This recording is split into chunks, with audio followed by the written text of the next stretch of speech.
कालची मुंबईमधील दोन्ही भावांची सभा. ही आपण दोघं भाऊ मुंबई महापालिका वाटून खाऊ केवळ याच्यासाठी होती.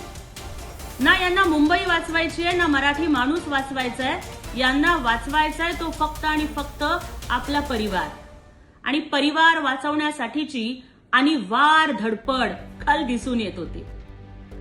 कंटाळवाणी भाषणं आणि केविलवाणी धडपड एवढंच या सभेचं वर्णन करता येईल. म्हणतात ना की दिवा विस्तानं भडकतो, अगदी त्याच पद्धतीनं या भावांची शेवटची फडफड आणि धडपड काल अवघ्या महाराष्ट्रानं बघितली.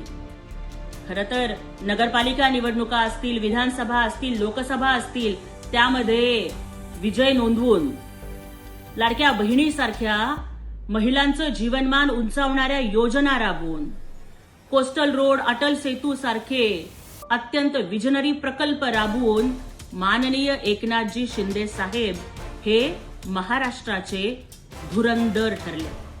पण हे दोन्ही भाऊ मात्र एक दलिंदर तर दुसरा बिलंदर.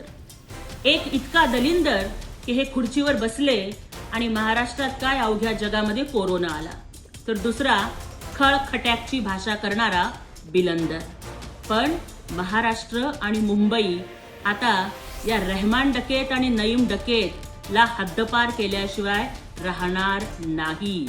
आणि या दलिंदरांना आणि बिलंदरांना हद्दपार करून एकनाथ शिंदे साहेब आणि महायुतीच मुंबईत आणि महाराष्ट्रात धुरंदर ठरणार, यात काही